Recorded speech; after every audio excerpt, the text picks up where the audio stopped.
कि जो भी उस टाइम जो भी गुनाह करेगा तो उसको वहां से बाहर निकलकर गोनी में डालकर यहाँ से इस 13 से 50 फीट ऊंचाई से नीचे तत्काल ढकेल देते थे। ये पनिशमेंट पॉइंट है कि काशियों की कला जाती, काशियों की कला जाती, मथुरा में मस्जिद बस्ती, अगर न होते शिवराय तो सुन्नत सबकी होती। नमस्कार दोस्तों, कैसे हो सभी। मैं उम्मीद करता हूं कि आप सब अच्छे होंगे। दोस्तों अभी मैं पहुंचा हूं महाराष्ट्र के रायगढ़ किले पे। तो आज की इस वीडियो के अंदर मैं आप लोगों को ये रायगढ़ का किला दिखाने वाला हूं। हमारे साथ आज गाइड के रूप में रहेंगे तानाजी उकिरकर। तानाजी नाम है सर का। बोलो छत्रपति शिवाजी महाराज की जय। देखिए सर, यहाँ से जो नीचे से रास्ता दिखाई दे रहा है ना आपको, यहाँ से भवानी पॉइंट के लिए जाने के लिए रास्ता है। भवानी टोक, भवानी पॉइंट ये किले का लास्ट आखिरी टोक है।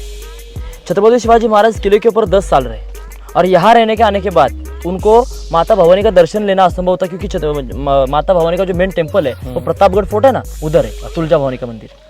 अब छत्रपति शिवाजी महाराज यहाँ से रोज वहां जाकर दर्शन लेना फिर यहाँ आना ये संभव नहीं था। तो उन्होंने क्या किया, वहां पे जो भवानी माता की छोटी मूर्ति थी ना, वो वहां से लाकर यहाँ इस किले के लास्ट पॉइंट में, जब सूरज का पहला किरण जब पड़ेगा उस वहां लाकर उन्हें बिठाई थी, इसलिए उसको भवानी पॉइंट कहा जाता है। और छत्रपति शिवाजी महाराज हर रोज यहाँ से जाकर भवानी माता का दर्शन लेकर वहां से वापस आकर इस जगदीश्वर टेम्पल में आ जाए। अभी हम यहाँ से जाकर ये जगदीश्वर टेम्पल देखेंगे। भवानी माता अंदर जाने के बाद छत्रपति शिवाजी महाराज की समाधि देखेंगे और जिन्होंने इस किले का काम किया उसका नाम था हिरोजी इंदुरकर। उन आर्किटेक्ट के नाम की एक पार्टी भी है, वो भी हम अंदर देखेंगे, फिर यहाँ से वापस जाएंगे। अभी हम चलने वाले हैं छत्रपति शिवाजी महाराज की, जहाँ पे समाधि बनी हुई है वहाँ पे, और जगदीश मंदिर भी है इधर में। आ जाओ। तानाजी आज हमारे साथ में है, यही हमको गाइड कर रहे हैं और यही बताएंगे इसके बारे में। जरूर। देखिए सर, हम अभी जिस मंदिर के आसपास खड़े हैं जगदीश्वर टेम्पल है, शंकर महादेव का मंदिर है। हमने इस मंदिर में एंट्री की, लेकिन वो बैक साइड से की। मंदिर की सामने वाली बाजू ये है, मतलब छत्रपति शिवाजी महाराज हर रोज जगदीश्वर टेम्पल का दर्शन करने के लिए यहाँ से आते थे। हम जिस मार्ग से वहां से आकर पीछे से जाकर सामने से इस गेट से अंदर आकर इस मंदिर का दर्शन लिया करते थे। राजा शंकर महादेव के भक्त थे। ये शंकर महादेव का मंदिर है। इस मंदिर का आकार, इस टेम्पल का आकार अगर आपने दूर से देखा तो आपको मस्जिद की तरह दिखाई देता है। ऐसा क्यों? तो क्या होता था, उस टाइम जो मुगल थे वो हमारे हिंदू मंदिरों पर आक्रमण क्या करते थे, वो तोड़ देते थे। वो पूरा मतलब ऊपर का सब तोड़ डालकर चले जाते, खंडर कर देते थे। तो छत्रपति शिवाजी महाराज ने रोकने के लिए क्या किया, इस मंदिर का आकार ही वैसा दिया, क्योंकि मस्जिद जैसा। क्योंकि एक था कोई भी मुगल इस किले के ऊपर आए, वो देखे कि ये तो अपना मस्जिद है, उसको न तोड़ते हुए वैसे ही नीचे चला जाए। और ये रोकने के लिए उन्होंने इस टेम्पल का आकार मस्जिद की तरह दिया। क्योंकि देखो सर, भारत में आज बहुत सारे अपने हिंदू मंदिर है, लेकिन ऐसा कोई लिखित नहीं है कि हिंदू मंदिर का टेम्पल का आकार एक स्ट्रक्चर में होना चाहिए, एक शेप में होना चाहिए। नहीं। बहुत सारे शेप में हमारे हिंदू मंदिर है। तो महाराज ने उस मुगलों से बचने के लिए, मंदिरों को बचाने के लिए इस मंदिर का स्ट्रक्चर वैसा दिया, लेकिन वे मस्जिद वगैरह कुछ नहीं है। ये शंकर महादेव का मंदिर है, ये हमारा जगदीश्वर मंदिर है। अगर अंदर आपने देखा तो शंकर महादेव का मंदिर अंदर पिंड है और हनुमान जी की मूर्ति आपको इसके अंदर दिखाई देती है। शंकर महादेव का मंदिर सामने आप मंदिर देख रहे हो, नंदी जी महाराज है। नंदी जी महाराज है। मैंने बताया कि 1689 में जो अंग्रेजों का अधिकार आया था उसका नाम था इतिगत खान, जुल्फिकार खान। उन्होंने जब किले पर अटैक किया ना, तभी इसका सबका तोड़फोड़ ये खंडित किया है। नंदी जी महाराज को जो खंडित किया अंग्रेजों ने किया। नहीं, मुगलों ने। मुगल यहाँ तक पहुंचे थे इस किले पे 1689 में। औरंगजेब का सरदार था इतिगत खान, जिसको जुल्फिकार खान कहा जाता है। उन्होंने जब छत्रपति शिवाजी महाराज का सिंहासन लूट कर ले गए ना वो, तभी उन्होंने थोड़ा बहुत इस किले का भी नासधूस किया है। मतलब ये उसी टाइम का ये खंडित की हुई मूर्ति है। इसमें अगर आप देखोगे तो इसकी भी शेप बिल्कुल एक मस्जिद की तरह बनाई गई इस गेट की, लेकिन बीच में वहाँ पे गणेश जी की मूर्ति को बनाया गया है मंदिर की उस पे। तो अंदर चले, अंदर से दर्शन कराते हैं। जगदीश टेम्पल है, जगदीश्वर टेम्पल शंकर महादेव का मंदिर है ये।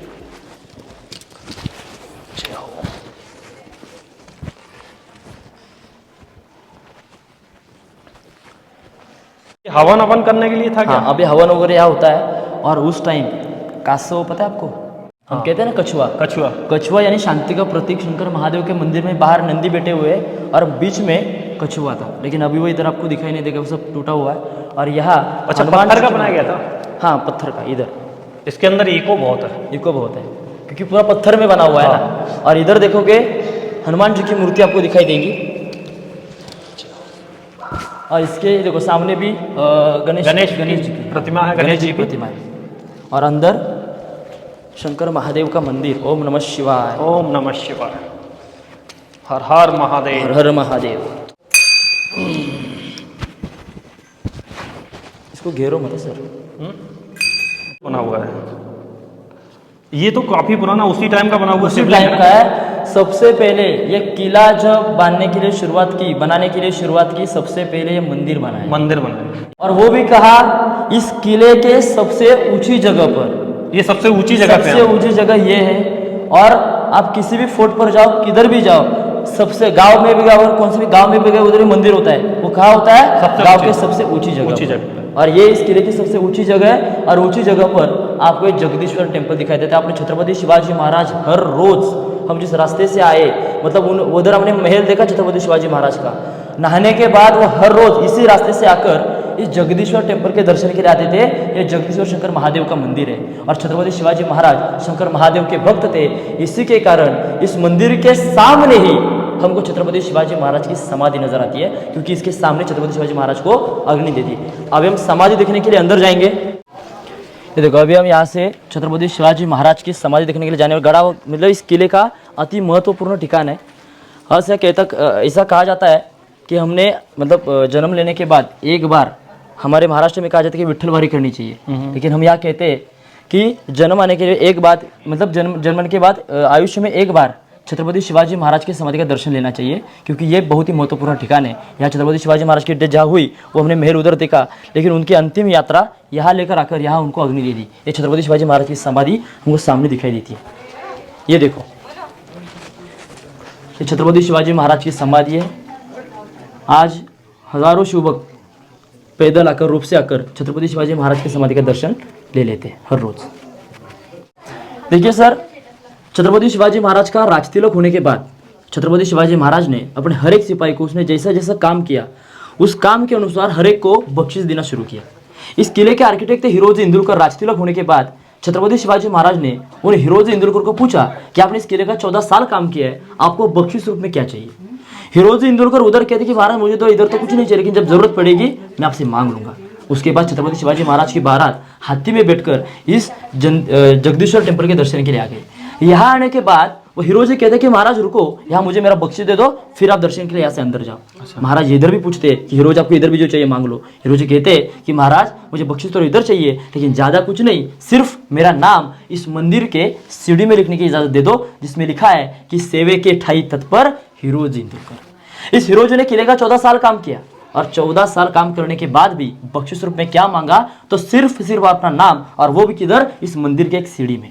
अगर उनका नाम ही लिखना था, पीछे हमने बड़ा गेट नगाड़ खाना देखा, उसके ऊपर लिख देते। हम सब लोग पैदल ऊपर है, किले का महाद्वार देखा, उसके ऊपर लिख देते।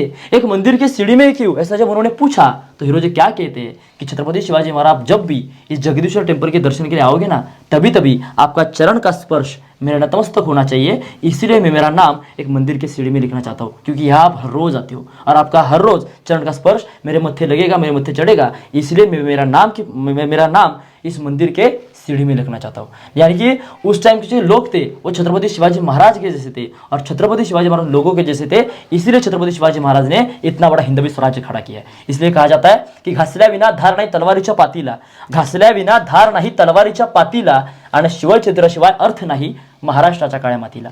इस किले के ऊपर कविभूषण आए थे, और कविभूषण ने छत्रपति शिवाजी महाराज के ऊपर 350 काव्य लिखे थे। उसमें से एक था कि काशियों की कला जाती मथुरा में मस्जिद बस्ती, अगर न होते शिवराय तो सुन्नत सबकी होती।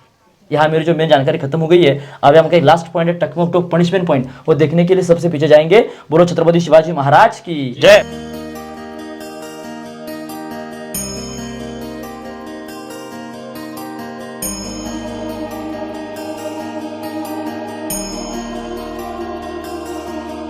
देखिए सर, अब हम जो ये बिल्डिंग देख रहे हैं, ये उस टाइम का दारू कोठार यानी बारूद खाना, जो बारूद का स्टोरेज करते थे वो सब इसके अंदर कर देते थे।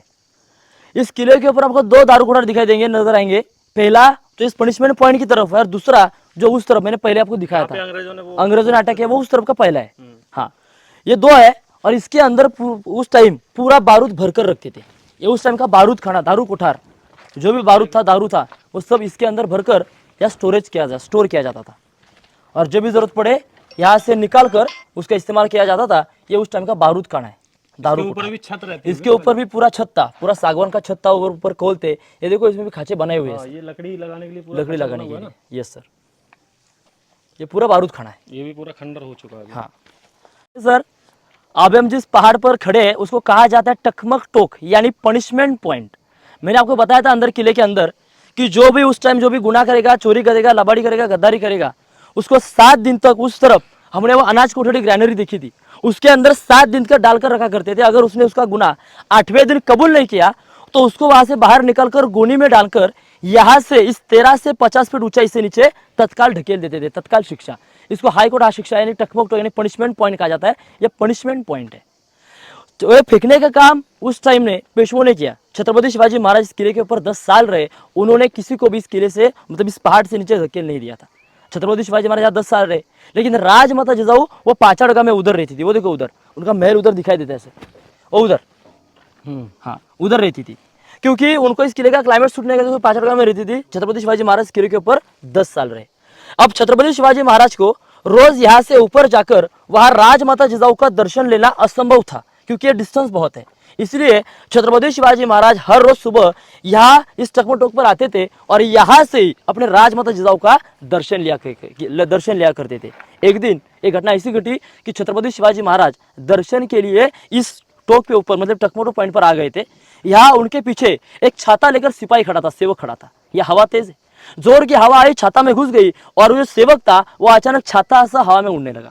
वो कहने लगा महाराज मुझे बचाओ, महाराज मुझे बचाओ। लेकिन महाराज कहने लगे कि अभी तो हवा में, मैं अभी तो बचा तो नहीं सकता तुझे, मैं बचा तो नहीं सकता, लेकिन काम कर, तूने जो हाथ में जो छाता पकड़ा है ना तो वो तू छोड़ मत।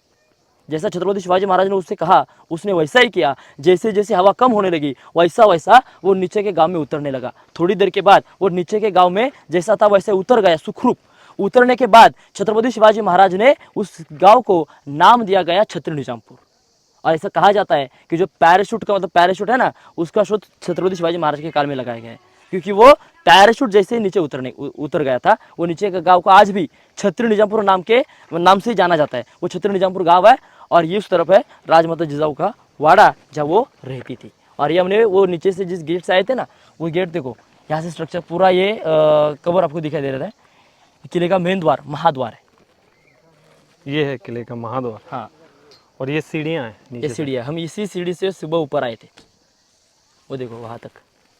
वो छाता मतलब किसने बनाया था, वो जो पैराशूट वाला जो बोल रहे हैं?